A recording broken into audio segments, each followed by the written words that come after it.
Judges chapter 20. Then all the Israelites from Dan to Beersheba and from the land of Gilead came out as one man and assembled before the Lord in Mizpah. The leaders of all the people of the tribes of Israel took their places in the assembly of the people of God, 400,000 soldiers armed with swords. The Benjamites heard that the Israelites had gone up to Mizpah. Then the Israelites said, "Tell us how this awful thing happened."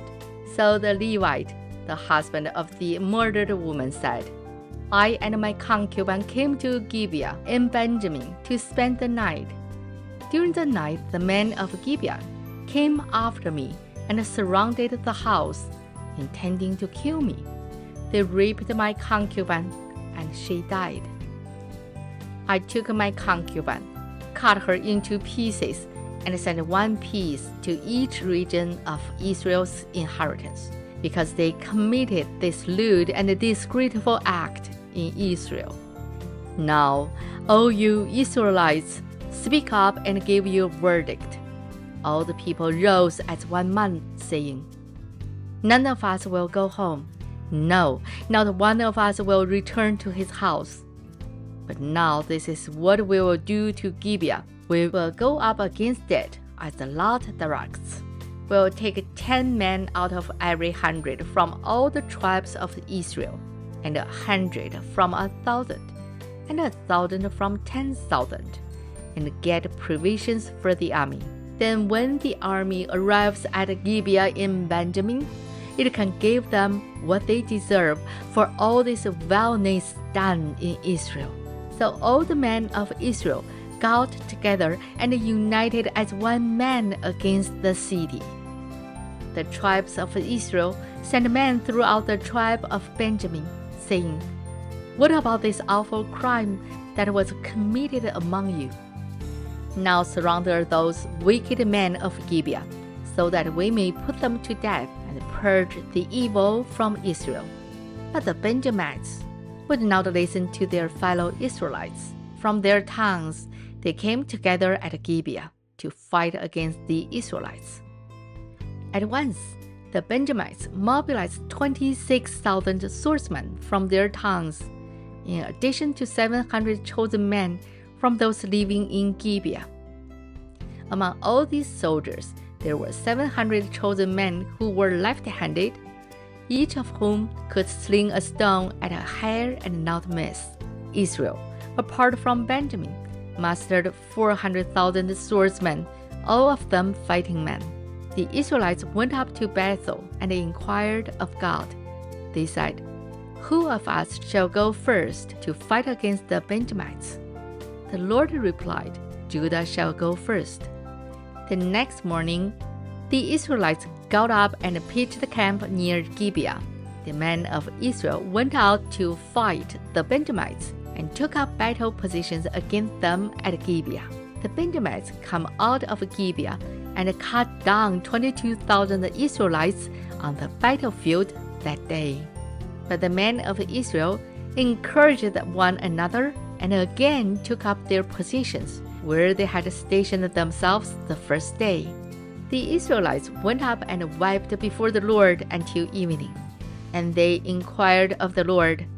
They said, "Shall we go up again to battle against the Benjamites, our brothers?" The Lord answered, "Go up against them."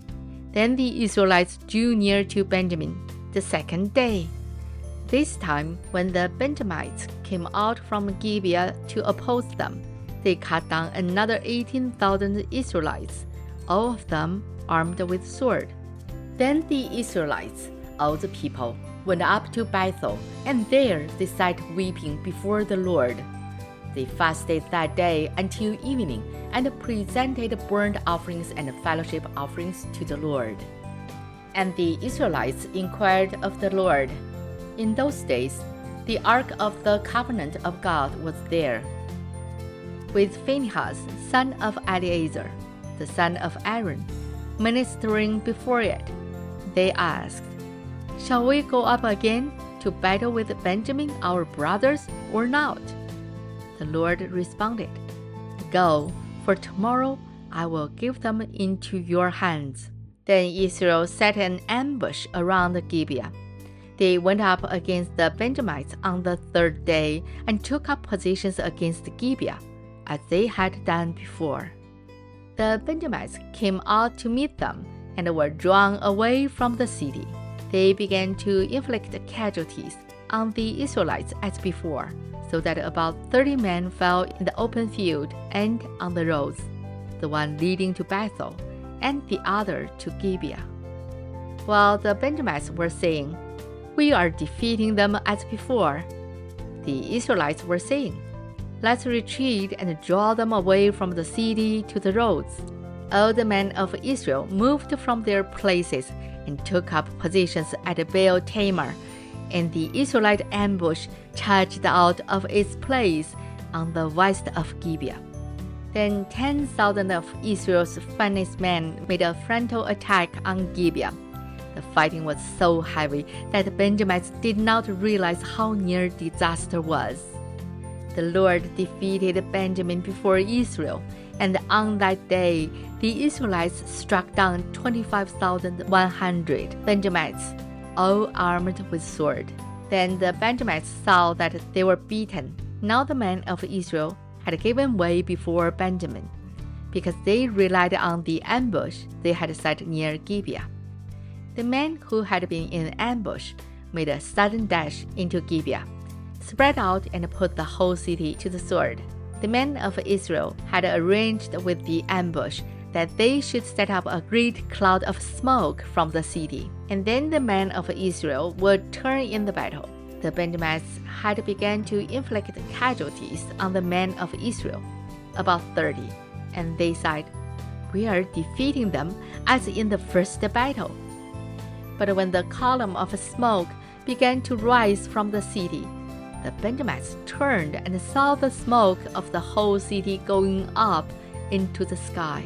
Then the men of Israel turned on them, and the men of Benjamin were terrified because they realized that disaster has come upon them.